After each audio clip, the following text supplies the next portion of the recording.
هموطنان گرامی، من منوچهر به همراه همکارم سمیرا آخرین اخبار مربوط به جنبش آزادیخواه ملت ایران را به اطلاع می‌رسانیم. امروز 30 آبان ماه برابر است با 21 ماه نوامبر. ترس و وحشت رژیم ضد ایرانی ولایت فقیه از حرکت‌های اعتراضی مردم به حدی رسیده که مقامات رژیم هر روز درباره آن سخن پراکنی می‌کنند، اطلاعیه صادر می‌کنند، مصاحبه می‌کنند و خبر از آمادگی سرکوبگران در مقابل فتنه می‌دهند. پاسدار جنایتکار رادان امروز اعلام کرد پلیس همزمان با اجرای طرح هدفمند کردن یارانه‌ها در مقابل فتنه ایستادگی می‌کند. رئیس کل دادگستری آذربایجان شرقی با تکذیب ادعای دروغین احمدی نژاد در نیویورک که گفته بود حکم سنگسار برای سکینه محمدی آشتیانی صادر نشده، صدور حکم سنگسار برای این متهم را به علت خیانت به همسر تأیید و تأکید کرد. این حکم در صورت تأیید نهایی لازم الاجراست. فقط چند روز پس از کشف سلاح‌های ارسالی جمهوری اسلامی به شورشیان نیجریه، اینک رسوایی دیگری برای سردمداران رژیم ولایت فقیه به بار آمد. مقامات نیجریه اعلام کردند چند هفته پس از کشف کانتینرهای حامل سلاح از ایران، در میان محموله‌ای از قطعات یدکی خودرو 130 کیلوگرم هروئین با غلظت بالا را کشف کردند. انفجار 2 بمب به فاصله چند دقیقه در سنندج که روز شنبه روی داد 2 تن مجروح به جای گذاشت. هنوز هیچ گروهی مسئولیت این انفجارها را به عهده نگرفته است. در حالی که مبلغ یارانه‌های نقدی که به حساب سرپرست خانواده‌ها ریخته شده هنوز قابل برداشت نیست و این موضوع برای مردم در حاله ابهام قرار دارد، دولت از واریز همین وجه نیز به حساب خانواده زندانیان سیاسی جلوگیری کرده است. به گزارش خبرگزاری هورانا، شبنم مددزاده زندانی سیاسی محبوس در زندان رجایی شهر کرج که از چندی پیش از ملاقات و یا گفتگوی تلفنی وی با برادر زندانیش و خانواده‌اش جلوگیری شده است، در وضعیت نامعلومی به سر میبرد. بیخبری کامل از وضعیت شبنم موجب نگرانی شدید خانواده‌اش شده است. سرکوبگران ولایت فقیه همانند سالهای پیش به پرستو فروهر، فرزند پروانه فروهر و داریوش فروهر هشدار دادند که اجازه برگزاری هیچ گونه مراسمی در سالگرد قتل فجیع پدر و مادرش را ندارد.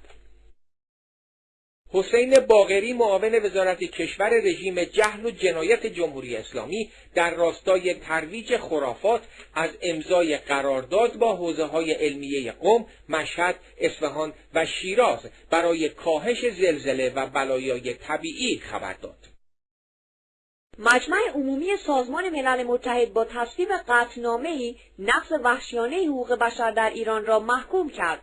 در این قطعنامه به مواردی نظیر سرکوب گسترده مدافعان حقوق بشر، بازداشت‌های خودسرانه، محاکمه‌های ناعادلانه و شکنجه استناد شده است. سازمان ملل در قطعنامه خود تاکید کرد جمهوری اسلامی با زندانیان بدرفتاری می‌کند و مخالفان را شکنجه کرده و مجازات‌های غیر انسانی از جمله قطع اعضای بدن را علیه محکومان اجرا می‌کند و صدور حکم اعدام به شکل نگران کننده افزایش یافته است. کمیته محافظت از خبرنگاران جایزه بین‌المللی آزادی مطبوعات سال 2010 خود را به محمد داوری، سردبیر تارنمای خبری سهام نیوز اعطا کرد. وبسایت سهام نیوز در افشای شکنجه و آزار و اذیت زندانیان در بازداشتگاه کهریزک نقش عمده‌ای ایفا کرد و اظهارات زندانیانی که از شکنجه، تجاوز و آزار جنسی خود توسط مقامات این بازداشتگاه پرده برمی‌داشتند را منتشر می‌کرد. افشاگری‌های سهام نیوز به بازداشت و حبس محمد داوری 36 ساله در زندان اوین منتهی شد. به گزارش سایت تابناک، مدتی است که انجمن نازیسم ایران و هواداران آدولف هیتلر اعلام موجودیت کرده است و جالبتر آنکه در تابلو اعلانات سایت هم زده‌اند این تارنما طبق قوانین جمهوری اسلامی ایران و تحت نظارت کارگروه رسانه‌های دیجیتال وزارت فرهنگ و ارشاد اسلامی فعالیت می‌کند. دکتر مسیح هاشمی عضو هیئت علمی دانشگاه ایران اعلام کرد که بسیاری از اساتید دانشگاه تهران بعد از اتفاقات رخ داده برای این دانشگاه در صدد مهاجرت به کشورهای دیگر هستند. وی گفت بسیاری از اساتید به دلیل احساس ناامنی شغلی در صدد مهاجرت به کشورهای دیگر می باشند. عده‌ای از اساتید درجه یک هم در صدد تسریع در بازنشستگی خود هستند. بیش از 60 روز است که از بازداشت فؤاد فریمانی دانشجوی دانشگاه امیرکبیر می‌گذرد و نزدیکان وی کماکان از وضعیت وی بیخبرند. به گزارش دانشجو نیوز، فؤاد فریمانی دانشجوی کارشناسی ارشد دانشگاه امیرکبیر است که از 2 ماه پیش در بازداشت نیروهای اطلاعات سپاه پاسداران به سر میبرد. حکم اعدام شهلا جاهد که هفته پیش توسط لاریجانی امضا شد به دادستانی ابلاغ شده و او قرار است در صورتی که طی این مدت اولیای دم از حکم قصاص صرف نظر نکنند روز 10 آذر ماه حلق‌آویز شود. به گزارش صدای آمریکا، وزارت امور خارجه این کشور گزارش سالانه خود را درباره آزادی مذهبی در جهان منتشر کرده است. در این گزارش از نقص آزادی‌های مذهبی در حکومت‌های خودکامه از جمله جمهوری اسلامی ابراز نگرانی شده است. در گزارش وزارت خارجه آمریکا آمده است در ایران بی‌احترامی دولت به آزادی مذهبی همچنان ادامه دارد. دولت جمهوری اسلامی با اقدامات خود برای همه گروه‌های مذهبی غیر شیعه همچون سنی‌ها، بهائیان، دراویش، مسیحیان و یهودیان فضای تهدیدآمیز ایجاد کرده است.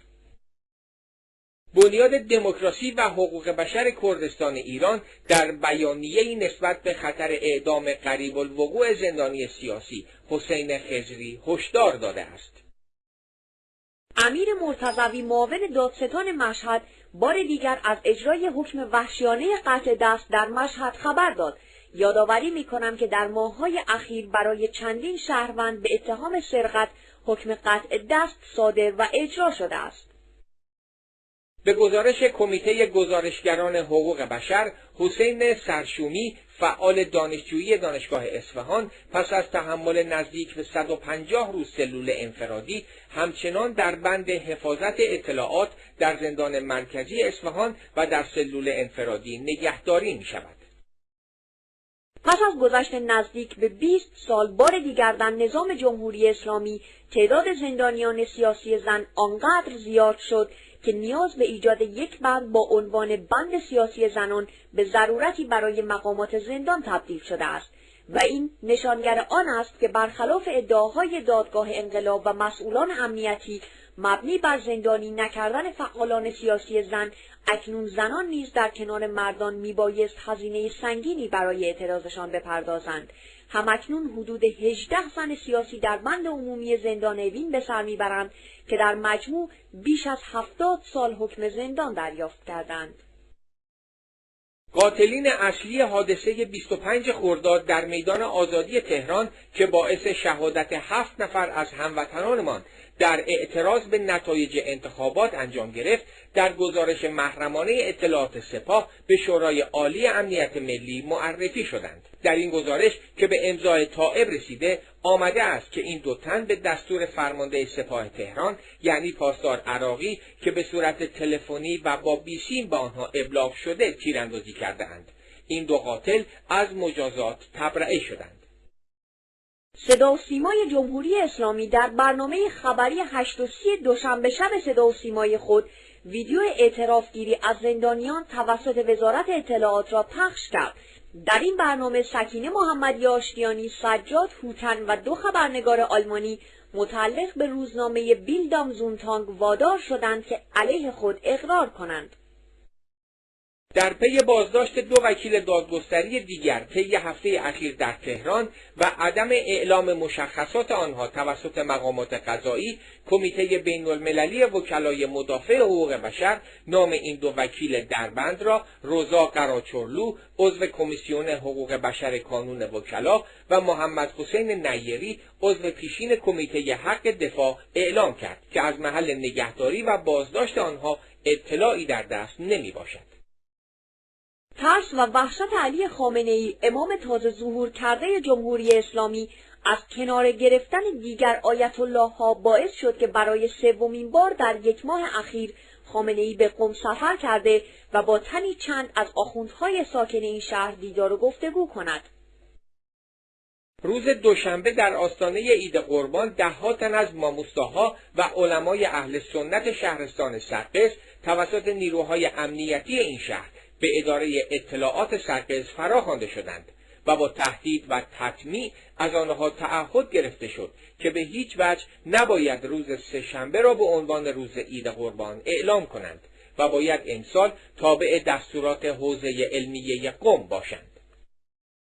به گزارش رادیو آلمان، ده‌ها قلم کالای اساسی در آستانه اجرای طرح هدفمند شدن یارانه ها گرانتر از پیش شدند. دولت اوضاع را تحت کنترل و عادی اعلام می کند، اما بسیاری از مردم از بیم نوسان بیشتر قیمت‌ها مایحتاج خود را انبار می سازند. قیمت نان، این اصلی ترین قوت روزانه مردم نیز به دانه‌ای 1200 تا 1300 تومان رسیده و سنگک خشخاشی تا 1500 تومان نیز فروخته می شود. برخی نانوایی ها هنوز نان سوبسیدی با نرخ 200 تومان پخت می کنند، اما خرید این نان نیازمند دست کم 1 ساعت انتظار در صف‌های طولانی است. محمد حسین ابراهیمی عضو تیم ملی شمشیربازی ایران که همراه تیم ملی به فرانسه مسافرت کرده بود، از تیم ملی جدا شده و از مقامات کشور فرانسه تقاضای پناهندگی کرده است. در پی کشف سلاح‌های ارسالی جمهوری اسلامی به شورشیان نیجریه و همچنین کشف 130 کیلوگرم هروئین از کشتی‌های جمهوری اسلامی، روز دوشنبه دولت نیجریه دیدار تیم‌های فوتبال ایران و نیجریه را لغو کرد. این عکس‌ها متعلق به جاسوسان جمهوری اسلامی است که در سفارت رژیم در نیجریه مخفی شده‌اند. این افراد در قاچاق اسلحه و مواد مخدر به نیجریه مسئولیت مستقیم دارند. به گزارش خبرگزاری هرانا، هفته گذشته یک جوان 30 ساله به نام حمید مدملی که به اتهام توهین به علی خامنه‌ای در تماس با یک شبکه فارسی زبان توسط اطلاعات سپاه پاسداران بازداشت شده بود، به طرز مشکوکی در بازداشتگاه نامعلومی جان باخت.